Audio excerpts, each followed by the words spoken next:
Mr. Vice President, as you know, today breaking news out of El Paso, Texas. There was a shooting.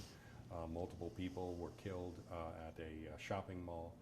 This is becoming a very common thing in America almost every day. It sometimes doesn't even dominate the news cycle. What's your reaction to that? Reaction is it's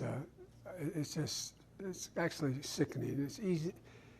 The idea that we can't once again beat the NRA and block assault weapons. Now, I don't know what weapons he had. I saw a picture as I walked in because I was on stage when this happened, and showing he had a clip that had a whole heck of a lot of bullets in it, limiting the amount of bullets that could be in a clip, making sure we have thorough background checks. I mean, it doesn't violate anybody's Second Amendment right at all, but it's just rational.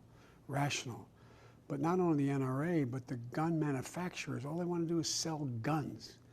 And it makes no sense. We're not denying anybody their Second Amendment right to own a gun, if in fact they have to go through a thorough background check across the board.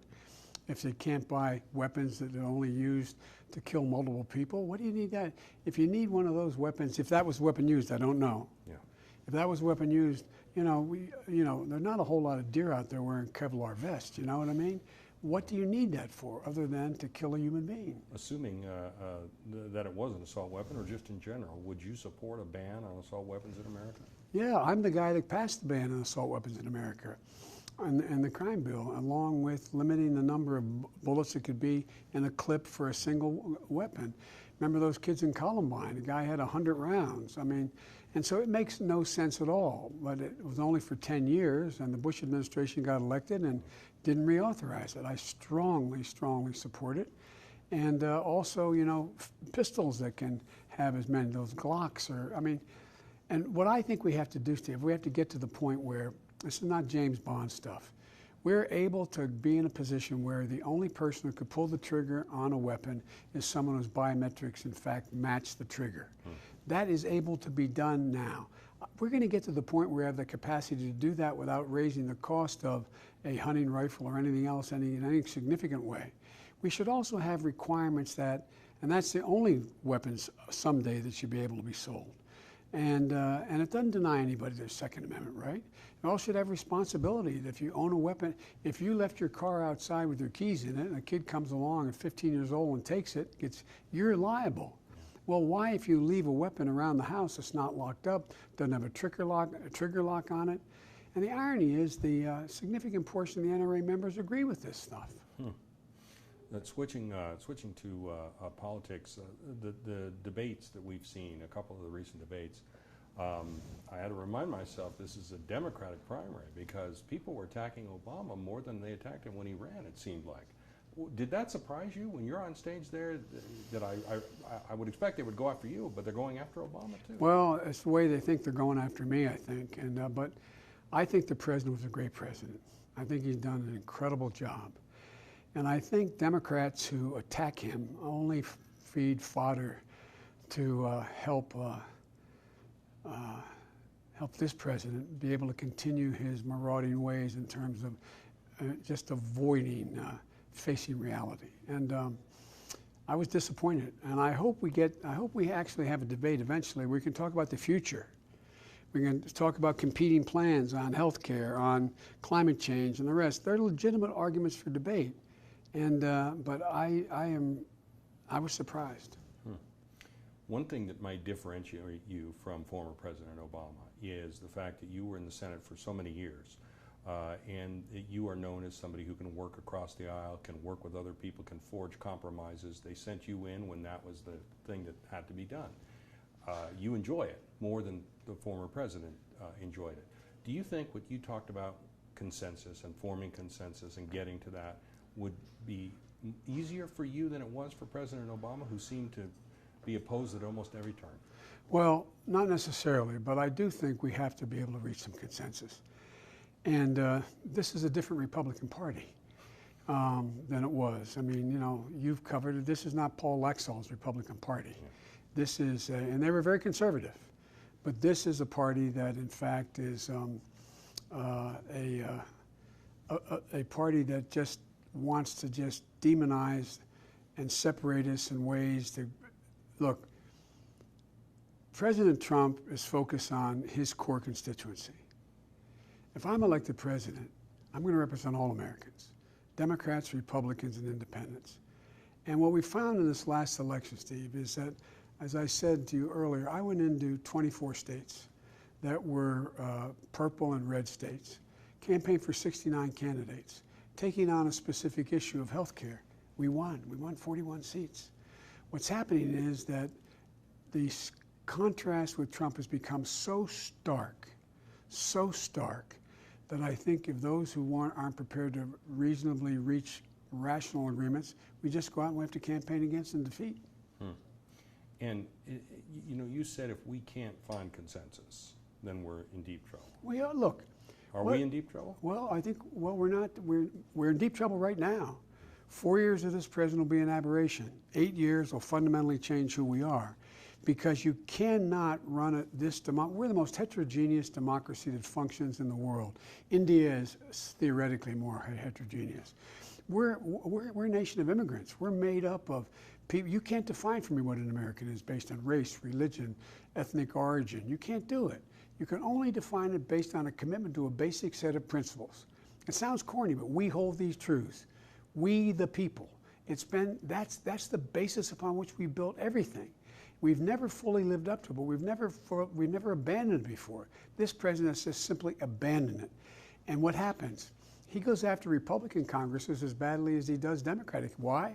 He then says, well, I have an executive order. I'm going to reach down and I'm going to do the fight. That's called abuse of power. The whole system is designed to have 3 equal branches of government. 3. And they have to reach consensus. And otherwise, you have executive power being abused. Yeah, and you've been in 2 of those branches. Well, I have. 3, if you count what Dick Cheney said about the vice presidency. Yeah. Well, you know, in 2016, you didn't run for president in 2016. You saw Bernie Sanders and Hillary Clinton fight it out.